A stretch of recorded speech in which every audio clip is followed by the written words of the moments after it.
Hello friends, super magic રસોઈમાં મિત્રો હું આપનું સ્વાગત કરું છું.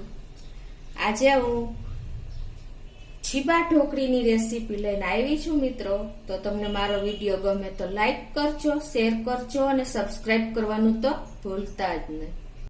તો મિત્રો આપણે આ છીબા ઢોકળી માટેના ઇન્ગ્રેડિયન્ટ પણ બતાવું.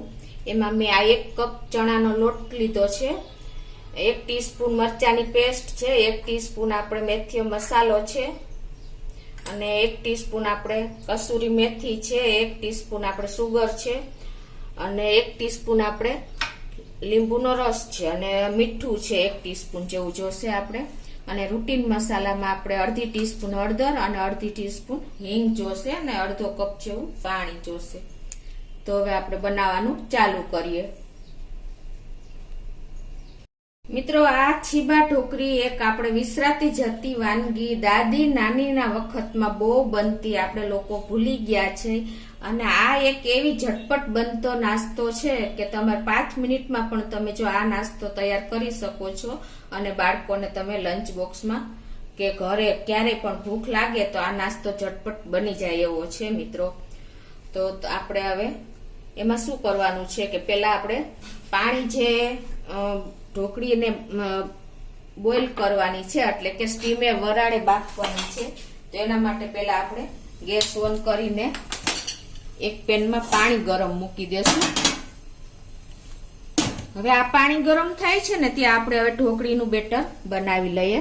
એના માટે મેં અત્યારે 1 કપ ચણાનો લોટ લીધો છે, તમે બેસન પણ લઈ શકો છો. અને હવે આમાં આપણે મસાલા કરી લેશું. એના માટે અડધી ટીસ્પૂન હળદર, અડધી ટીસ્પૂન હિંગ અને 1 ટીસ્પૂન જેવો આપણે મરચાની પેસ્ટ નાખી છે. તમે ટેસ્ટ એકોર્ડિંગ વધઘટ કરી શકો છો. અને 1 ટીસ્પૂન આપણે સોલ્ટ નાખી દેશું, એટલે કે મીઠું નાખી દેશું. અને 1 ટીસ્પૂન જેવી આપણે કસૂરી મેથી સેજ હાથેથી મસરીને નાખશું.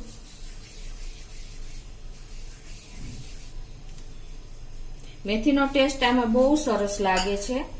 અને હવે આપણે એમાં અડધો કપ જેવું પાણી નાખીને આપણે એનું બેટર તૈયાર કરી લેશું. આ બેટર મિત્રો બહુ નથી પતલું કે નથી બહુ જાડું રાખવાનું, એની કન્સિસ્ટન્સી તમને પરફેક્ટ જોઈએ તો જ તમારી ઢોકળી એકદમ સરસ બનશે. પેલા આપણે અડધો કપ પાણી નાખશું, પછી જોઈએ આપણે આગળની કન્સિસ્ટન્સી કેટલું પાણી જોઈએ છે.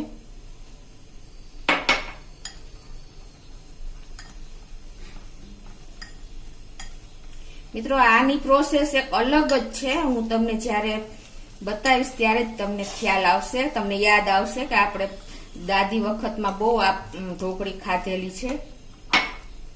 અત્યારે આપણે લોકો ભૂલી ગયા છે આ પ્રોસેસ. તો આ રીતે જો આપણે અડધું કપ પાણી નાખ્યું છે અને આ કન્સિસ્ટન્સી અત્યારે તો આવી છે. તમે પછી તમને બતાવું આગળ. હવે આમાં આપણે 1 ટીસ્પૂન જેવું આપણે ઓઇલ નાખી દેશું, તેલ તમે જે વાપરતા હોય.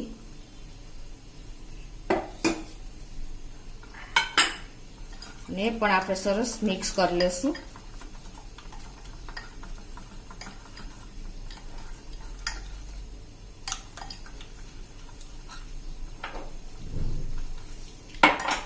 હવે આમાં આપણે ઓરિજિનલ જે ઢોકળી બને છે ને એમાં ખાંડ કે નથી નાખતા, પણ આ મારું વેરિએશન છે મિત્રો. તો આપણે ગુજરાતી લોકોને થોડીક મીઠાશ તો જોઈએ જ છે. એના માટે અત્યારે હું 1 ટીસ્પૂન જેવી ખાંડ દળેલી નાખી દઉં છું અને 1 ટીસ્પૂન જેવો લીંબુનો રસ નાખી દઉં છું. અને આ પણ આપણે એકદમ સરસ મિક્સ કરી લેશું.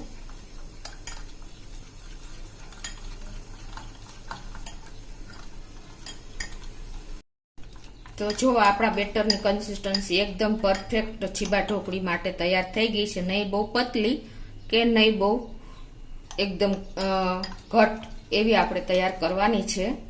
હવે મિત્રો આપણે આ ઢોકળી આપણે સ્ટીમ ઉપર એટલે કે વરાળે તૈયાર કરવાની છે. એના માટે આપણે આનું નામ શું છે કે છીબા ઢોકળી છે. તો તમારી પાસે જો આવું છીબું મોટી સાઈઝનું હોય ને તો એ પણ તમે લઈ શકો છો, અને એ ન હોય ને તો તમે આ રીતની એક થાળી પણ લઈ શકો છો મોટી સાઈઝની, અને એમાં તમારે આવું આ બેટર લગાવવાનું છે. હવે આપણે આ બેટર થાળીમાં થોડુંક એવું આ આપણે થાળીમાં પાથરવાનું નથી, પણ આપણે પતલું એવું લેયર તૈયાર કરવાનું છે, એટલે તમે ખાસ આ નોટ કરજો. આ રીતે આપણે થાળીમાં તેલ પણ નથી લગાવવાનું, અને આ રીતે આપણે થાળીમાં થોડુંક બેટર નાખી દેશું. વધારે હોય તો તમારે બેટર કાઢી લેવાનું, પણ એકદમ પતલું લેયર તૈયાર કરવાનું છે. તમને હું બતાવું, તમે સ્પૂનથી કે ચમચાથી કે સ્પેચ્યુલાથી આ રીતે એકદમ પતલું લેયર તૈયાર કરી શકો છો. તમે જોઈ શકો છો હું કઈ રીતે કરી રહી છું. મિત્રો, આ ઢોકળી બાળકોને તમે આપશો ને તો પણ એ ઓસે ઓસે ખાશે. ક્યારેક આપણને ગરમ ગરમ કાંઈ નાસ્તો કરવાનું મન થયું અને કાંઈ તમારે ઘરમાં અવેલેબલ ન હોય તો તમે ઇન્સ્ટન્ટ આ ઘરમાં આપણે ઘરના ઇન્ગ્રેડિયન્ટ તો આટલા હોય જ છે, તો આપણે આ નાખીને પણ તમે સરસ ડીશ તૈયાર કરી શકો છો, ગરમ ગરમ નાસ્તો, અને બાળકો પણ હોશે હોશે ખાશે. આ રીતે તમે એકદમ પતલું લેયર તૈયાર કરી દેવાનું છે. તમે જોઈ શકો છો હું કરું છું એ રીતે.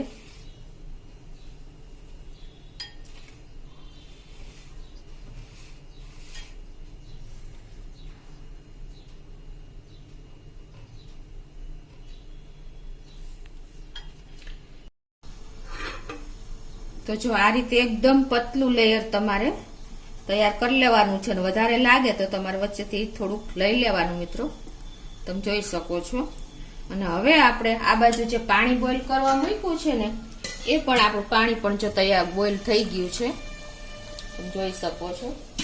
હવે આપણે જે આ પ્લેટ છે ને, આપણે મોસ્ટ ઓફ આપણે ઢોકળી બનાવતા હોય છે ને તો કોઈ પણ આપણે બોઇલર હોય એમાં આપણે કાંઠો મૂકીને એમાં પ્લેટ મૂકી દેતા હોય છે, પણ આમાં તમારે એક અલગ જ પ્રોસીજર છે. જે છીબા ઢોકળીની જે છે એને તમારે શું કરવાનું છે, આ પાણીની એકદમ બોઇલ થયું છે ને એની માથે તમારે આ રીતે પ્લેટ ઊંધી જ વાળ દેવાની. જો તમારું પતલું ખીરું હશે ને તો અંદર ઉતરી જશે પાણીમાં, અને જો જાડું હશે ને તો તમારી એકદમ સોફ્ટ ઢોકળી નહીં થાય. એટલે તમારે ખાસ બેટરની કન્સિસ્ટન્સી નક્કી કરવાની છે મિત્રો, એકદમ નહીં પતલું કે નહીં ઘટ એવું. હવે જો તમે આ રીતે આપણે એને આ રીતે પાણીના બોઇલર માંથી આપણે ઊંધી વાળ દેવાની છે, અને આપણે આને 3 થી 4 મિનિટ સુધી આને આપણે બોઇલ થવા દેવાની છે ફૂલ ફ્લેમ ઉપર જ.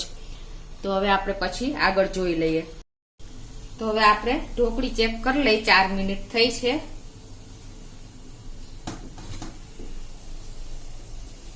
તમે જોઈ શકો છો આપણી ઢોકળી પણ તૈયાર થઈ ગઈ છે. આમાં આપણે હાથ અડાડીએ એટલે જો આપણો હાથ એકદમ ક્લીન હોય આવે તો આપણી ઢોકળી જો કે 3 થી 4 મિનિટમાં મિત્રો આ તૈયાર જ થઈ જાય છે. હવે આને આપણે ઉપર સેજ ઓઇલ કરી લેશું.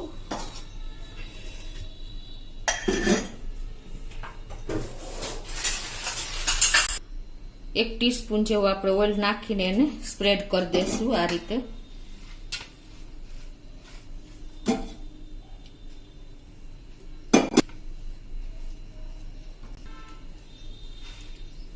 હવે આપણે આમાં ઉપર છે ને મેથીયો મસાલો આપણે સ્પ્રિંકલ કરી દેશું. મિત્રો, આ મેથિયા મસાલાની રેસીપી પણ મેં મારા સુપર મેજિક રસોઈ ચેનલમાં મૂકી છે, તો તમે ખાસ આ નોટ કરીને જોઈ લેજો મિત્રો. આ રીતે આપણે તમારા ટેસ્ટ એકોર્ડિંગ 1 ટીસ્પૂન જેવો અત્યારે હું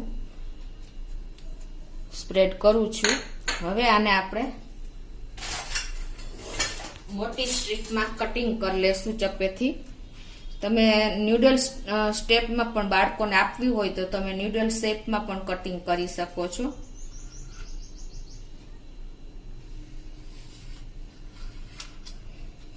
તો હવે આ રીતે જો આપણે એને આવી રીતે પ્લેટમાંથી જ આ રીતે આપણે અલગ કરી લેવાની છે. તમે જોઈ શકો છો મિત્રો, એકદમ સરસ આપણી આ ઢોકળી તમે ક્યારેય નહીં ખાધી હોય ને એવી તૈયાર થાય છે. તમે જોઈ શકો છો મિત્રો, જો છે ને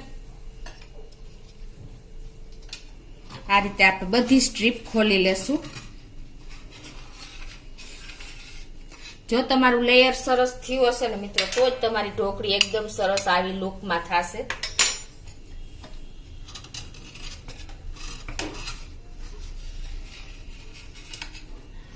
અને આ નાસ્તો મિત્રો આપણે ગરમા ગરમ ઈઝીલી 5 મિનિટમાં તૈયાર થઈ જાય એવો નાસ્તો આપણે બનાવી છીએ. તો તમે એની ટાઈમ તમે ગમે તે સિઝનમાં તમે આ નાસ્તો તમે કાંઈ પણ ઘરમાં ન હોય ને તો મિત્રો આ તમે તૈયાર કરી શકો છો એકદમ સરસ. તો મિત્રો આપણી છીબા ઢોકળી એકદમ રેડી થઈ ગઈ છે. તમે જોવો એનો લુક જોવો, એની કન્સિસ્ટન્સી જોવો, એકદમ પતલી સરસ જોવો તમે, સોફ્ટ થઈ છે આપણી છીબા ઢોકળી. તો આ મિત્રો નાસ્તો આપણે એની ટાઈમ કોઈ પણ સિઝનમાં બાળકોને કે કોઈ ઓચિંતાનું આપણને ભૂખ લાગે તો તમે આ ઇન્સ્ટન્ટ ઘરે 5 મિનિટમાં તૈયાર છીબા ઢોકળી બનાવીને એન્જોય કરી શકો છો મિત્રો. તો તમને ચોક્કસ મારો આ વિડીયો ગમ્યો હશે. તમને ગમે તો લાઈક કરજો, શેર કરજો અને સબસ્ક્રાઈબ કરવાનું તો ભૂલતા જ નહીં.